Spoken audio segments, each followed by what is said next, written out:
Time!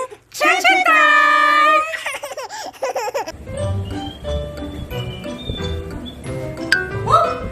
Hello, anak-anak! Bagaimana kabar kalian? Apakah anak-anak senang atau sehat? Itu bagus! Hey, Jewel! Wow, cantik sekali! Dan senang sekali ya! Mau kemana? Saya mau pergi ke pantai piknik hari ini sama keluargaku. Saya tidak sabar berenang dan makan snack ini. Wow, itu bagus sekali! Boleh saya ikut? Bisa lah, ayo.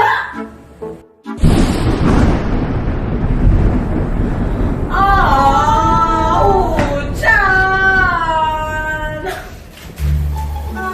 Kita tidak bisa mengatur cuacanya, Jewel. Tunggu dulu. Hujan ini mengingatkan saya cerita di Alkitab yang akan membuat perasaanmu menjadi lebih baik. Bagaimana kalian anak-anak? Apakah anak-anak mau mendengarkan ceritanya juga? Yes! Cerita Alkitab. Tuhan mengirim Roh Kudus. Ini adalah para rasul. Halo. Mereka mengikuti Yesus selama Yesus ada di dunia.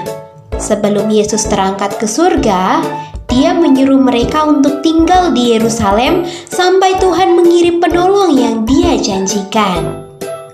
Jadi, sesudah Yesus terangkat ke surga, para rasul tetap tinggal di Yerusalem bersama dengan orang-orang lain yang percaya dengan Yesus.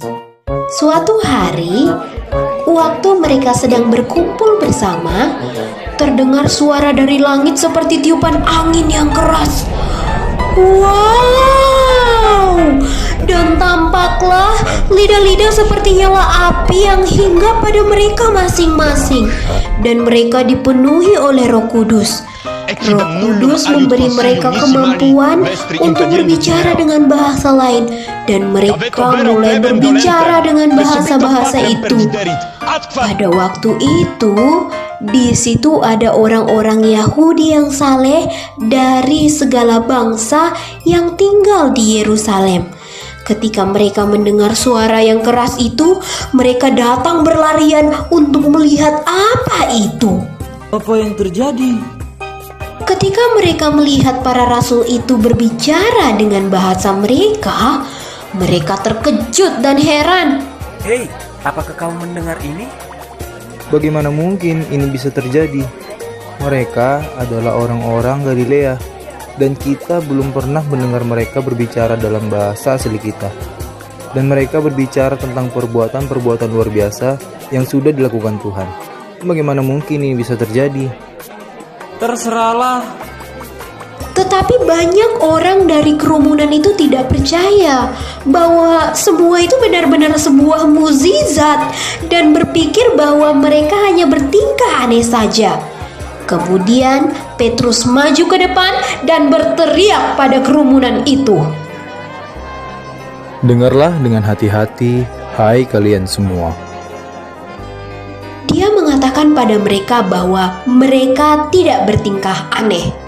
Tetapi semua yang terjadi itu berasal dari Tuhan. Dia mengingatkan mereka bahwa apa yang terjadi sekarang sudah dikatakan Tuhan bertahun-tahun sebelumnya. Kemudian Petrus mengatakan pada mereka bagaimana Yesus disalibkan tetapi kemudian bangkit dan hidup lagi seperti yang sudah Tuhan katakan sebelumnya. Dia mengatakan pada mereka bahwa Yesus sekarang ada di surga dan Tuhan memberi mereka Roh Kudus seperti yang sudah Tuhan janjikan. Kata-kata Petrus mengubah pikiran dan perasaan orang-orang itu dan mereka bertanya, Saudara-saudara, apakah yang harus kami lakukan? Setiap orang dari antara kalian harus mengaku dosa dan berbalik kepada Allah dan dibaptis dalam nama Yesus Kristus supaya dosa-dosa kalian diampuni dan kalian akan menerima Roh Kudus. Petrus mengajar kerumunan itu untuk waktu yang lama dan setiap orang yang percaya dengan apa yang dikatakan Petrus akan dibaptis. 3.000 orang dibaptis dan ditambahkan pada jemaat orang percaya pada hari itu. Kemudian semua orang yang sudah percaya itu mendengarkan pengajaran rasul-rasul dan melakukan apa yang mereka ajarkan. Mereka bersama-sama bertemu dalam persekutuan, membagi makanan dan berdoa bersama. Mereka takjub ketika para rasul menunjukkan banyak mukjizat yang luar biasa hebat. Semua orang percaya berkumpul di satu tempat dan membagikan semua yang mereka miliki.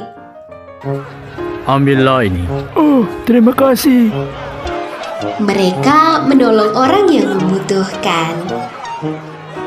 Ini buah-buah untuk kalian. Terima kasih.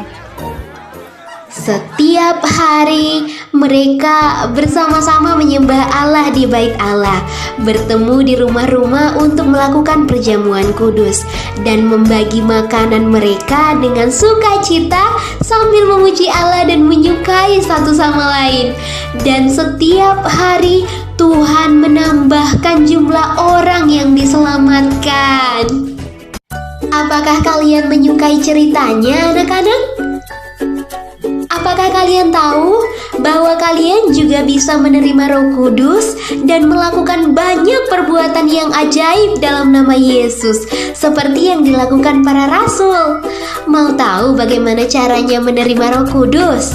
Di dalam Roma 10 ayat 9 dikatakan, sebab jika kamu mengaku dengan mulutmu bahwa Yesus adalah Tuhan dan percaya dalam hatimu bahwa Allah telah membangkitkan Dia dari antara orang mati, maka kamu akan diselamatkan.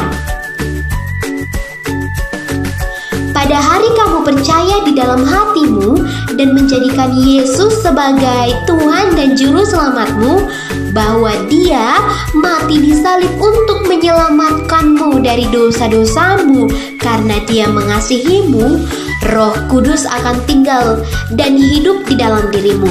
Roh Kudus akan memampukan kamu untuk melakukan apa yang baik dan benar di hadapan Allah, seperti menaati orang tuamu, bersikap jujur, suka menolong, mengasihi dan sopan pada orang lain. Oleh karena dosa, kita tidak dapat melakukan yang baik dengan kekuatan kita sendiri. Tetapi dengan kuasa Roh Kudus yang bekerja di dalam diri kita, kita sanggup melakukan segala sesuatu dengan meminta pertolongan Roh Kudus.